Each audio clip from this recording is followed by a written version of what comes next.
Therefore, we have instructed our attorneys to go into the federal courts and to request a stay on all busing if any buses are used that have been purchased with federal funds, regardless of their original source, because the use of federal funds is a violation of federal laws.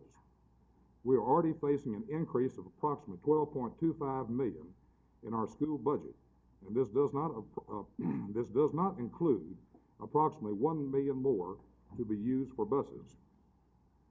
Last but not least, we ask all parents to unite, regardless of where their own children will be bused or not, and join us September the 7th, the first day of school, to implement a complete citywide boycott of schools at that day.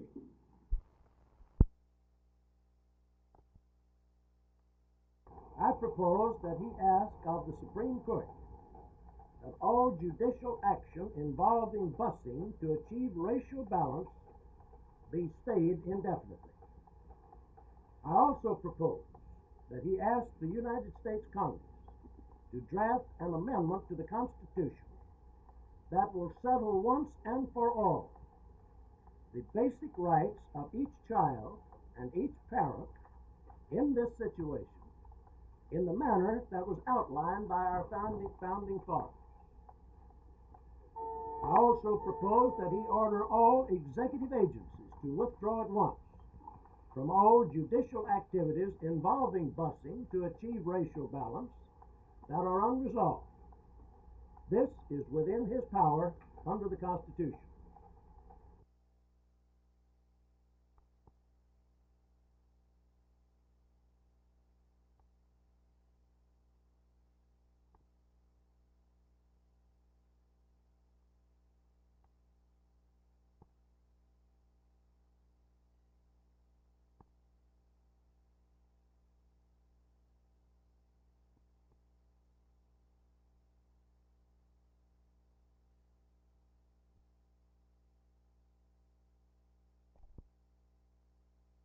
When did you start getting worried that afternoon? Oh, about 5 o'clock. I was really kind of worried.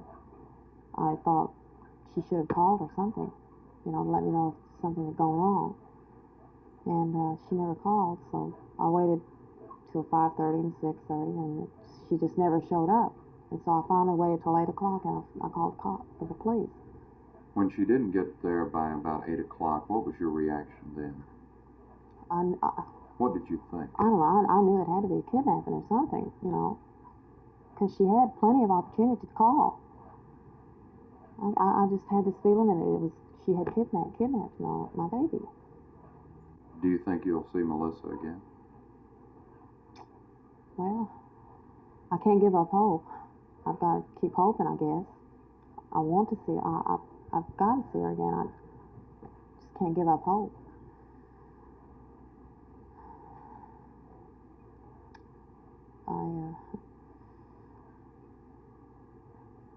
I don't know what to think. Sometimes I think I may never see her again.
Chairman, Mrs. Bromberg, gentlemen. Just while you're passing that out, just like to say that, you know, we could not have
and that I will well and faithfully discharge the duties of the office on which I am about to enter, so help me God.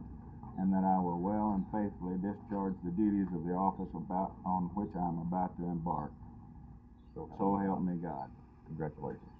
Glad to have you aboard. Thank you, Dave.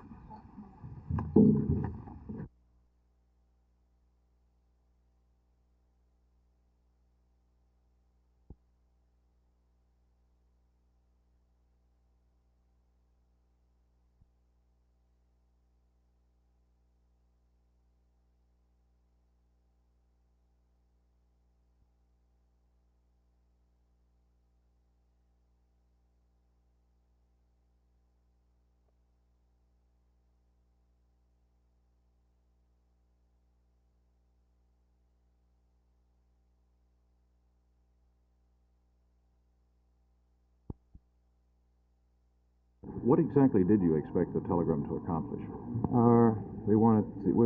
The intention of the telegram was to inform the school board members and the superintendent that we were not satisfied with going to school this year on the same situation that have existed over the years. We didn't feel our children have been getting a quality education over the years, and since they were going to implement the same policies with the exception of an expanded and a liberalized freedom of choice, we didn't feel like they would be getting one this year. You said that this was the first formal complaint that you had. Hasn't the Grand Prairie School District been working with HEW officials on desegregation plans? Yes. What I meant was this is the first official complaint we've had from more or less area or local sources. The Office of Civil Rights of HEW did advise us in April that in their opinion that the Grand Prairie School District was not in compliance with recent court decisions pertaining to desegregation. As I understand it from conversations with the plaintiff's attorneys, what they would consider acceptable is, as you say, a pairing of the schools in which all the students at first grade level would go to one school, all the students at second to another, all the students at third to another. You think the school board would find that an unacceptable solution? Well, all I can say is that that kind of plan was considered back early in the summer, and the extent of busing that it would have involved was pretty extensive. And for that reason, I think the board considered that we should make moves in other directions. If there is no agreement or assurance by noon Thursday, will you instruct your attorneys to file suit? Our attorneys have been instructed to get immediate relief for us if possible. If this entails filing suit, then I suppose they will. As a matter of fact, I'm sure of it. I would presume that if in the normal course of events we happen to do something that would enable them to say that their deadlines have been met, well, that's well and good. Otherwise, it's their right to go to court whenever they want to.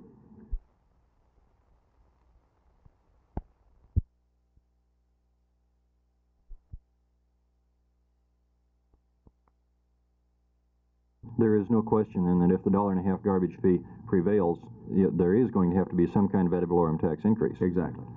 Do you know when we will know for sure? No, and actually I think we're going to have to operate on a series of contingencies here, and we'll be hearing back from the city manager further on that. The question really revolves around when the price freeze is going to be lifted. It could be lifted in 3 months. Some people are saying it will be at least 6 months, and we're just going to have to wait to see how that comes out. Is there a movement among councilmen to put in a full ad valorem tax increase just to hedge the bet? No, I think there is a possibility of putting in an ad valorem tax increase which might give us a surplus if the price freeze were lifted earlier than we expect. If that were to happen, however, I think we'd be under some obligation, some moral obligation, when the next situation came up for any possible tax increase to make up the difference. What kind of action do you anticipate Monday night?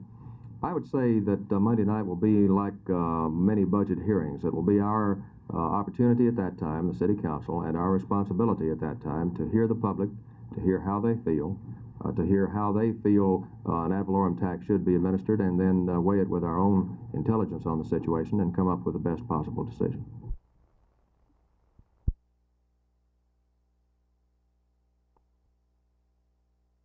And it's the park board that's carrying the weight for us. We have a great park board, and then the city council's tying in with them. So it's a matter of a whole teamwork, literally.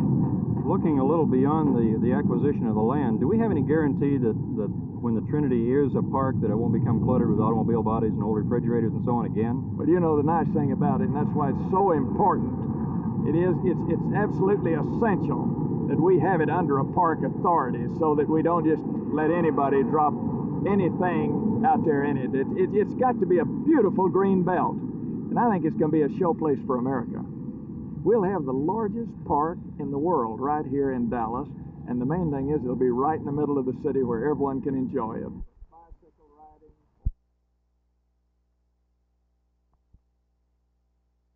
In the month of September, we plan to have a briefing of all of the area and district men on exactly what will evolve after a complete study of this program. We think we'll have a lot of good new things for it. There has been quite a national scandal in some areas concerning the shoddy construction of 235 homes. Are you going to take a closer look at any insurance that you put out on these homes? Yes, we will of necessity have to do that, but I believe they found that not very many of them came from this area. So you figure the standards in this area are pretty high? Well, that's what I've been led to understand, Jay. Of course, I don't know. I haven't looked into it myself, but we will give it a good close look and, of course, go to this meeting and find out as much as we can in September.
Items 11 and 12 on this agenda will attract the most attention tonight.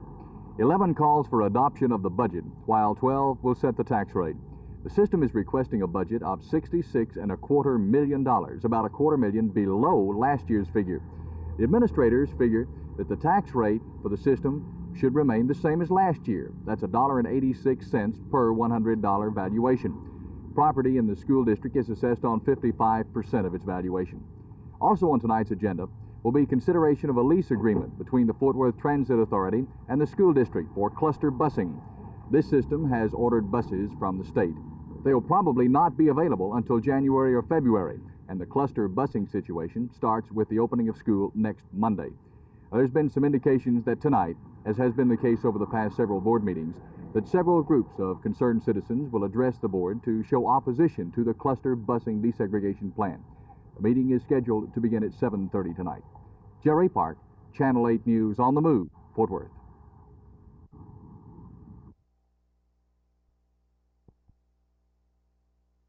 Mr. Secretary, in your remarks this afternoon, you said that this visit to Texas is a very unusual visit. Would you tell us why? Well, it's unusual because senior officials of our department don't typically come to reconnoiter individual projects. But when Congressman Jim Collins urged me to come here to look at the Trinity River Park project, it seemed to me a wise thing to do, partly because President Nixon's Legacy of Parks program is a new and major initiative. because this is one of the first major park projects to be considered for funding under that new program. You talked about revenue sharing and how nice it would be for Dallas if we had revenue sharing. How does this apply to this particular project? Well, I pointed out that this project had been on the drawing board since 1911, and that it had been a major part of the 1966 goals for Dallas, but that it had to wait until a particular federal categorical aid program came along to be funded. Whereas if revenue sharing had been in effect, the city could have used that flexible source of funding to help get this project going much earlier.